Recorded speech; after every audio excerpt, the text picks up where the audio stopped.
A estação mais bela e romântica do ano vem aí. A primavera traz um cenário alegre, colorido e relaxante. E para entrar no clima, você vai conferir agora o processo de cultivo das orquídeas. A planta de inúmeras espécies e cores enche os olhos de quem vê. Para cultivar qualquer espécie de orquídea é preciso empenho e dedicação. Saber as necessidades da planta, a quantidade de luz e o adubo correto é essencial. Mas quem conhece de perto a beleza da flor, que desabrocha somente uma vez ao ano, acredita que o esforço vale a pena. É muito gratificante porque a gente tem uma vida para cuidar, que é uma planta que a gente às vezes adquire e compra, né?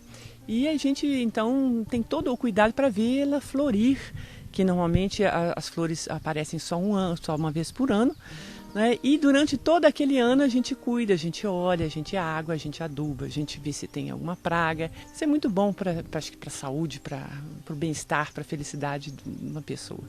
Hannah se tornou orquidófila por influência da mãe, que ensinou as técnicas de cultivo quando ela ainda era muito nova. O hobby, que se tornou uma paixão, faz com que Hannah tenha hoje no orquidário, que fica no quintal de casa, mais de 300 espécies diferentes de orquídeas. Nós temos desde as orquídeas, aquelas tradicionais que a gente encontra lá nas floriculturas, que todo mundo gosta, compra para dar de presente. Mas nós temos aquelas também que às vezes só os colecionadores é que têm apreço por elas. Por exemplo, as chamadas micro-orquídeas. Aqui eu tenho um exemplo de uma micro-orquídea, né, que eu vou colocar aqui o lápis como referência, né, vocês observem que a planta e a flor, elas são minúsculas.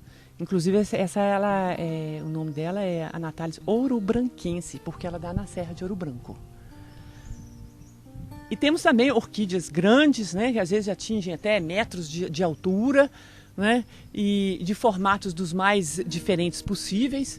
Por exemplo, essa orquídea que é proveniente de Madagascar, né? Vocês observem que tem uma forma bastante especial, bastante diferente. E quem quiser iniciar o cultivo de orquídeas, em Mariana Assori, a Associação de Orquidófilos da região dos Inconfidentes, realiza reuniões e eventos para os apaixonados pela flor. A associação foi criada em 2002, há 12 anos, né?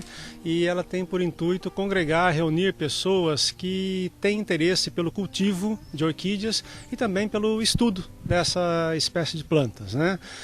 Ela também procura, desenvolver a preservação dessas espécies, particularmente aquelas que se encontram in natura na região, né? E em suas reuniões nós procuramos, entre os associados, compartilhar informações a respeito das especificidades das espécies, enfim, de orquídea. Para plantar a muda é preciso ficar atento a alguns detalhes. O local deve ser de meia sombra, arejado e aguado somente quando a raiz estiver ficando seca.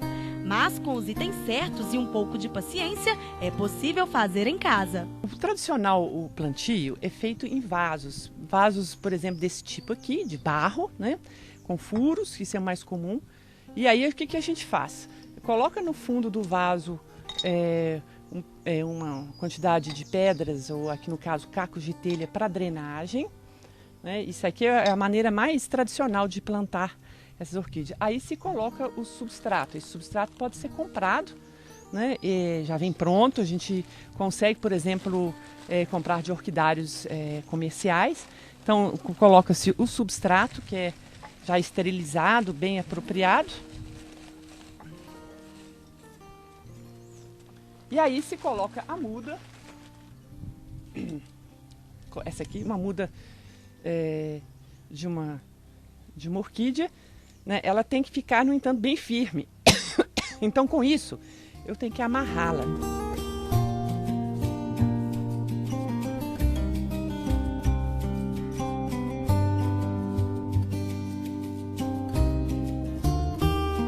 E aí a gente depois coloca uma etiqueta de plástico, uma etiqueta parecida com essa aqui, com o nome da orquídea e coloca para não perder a identificação.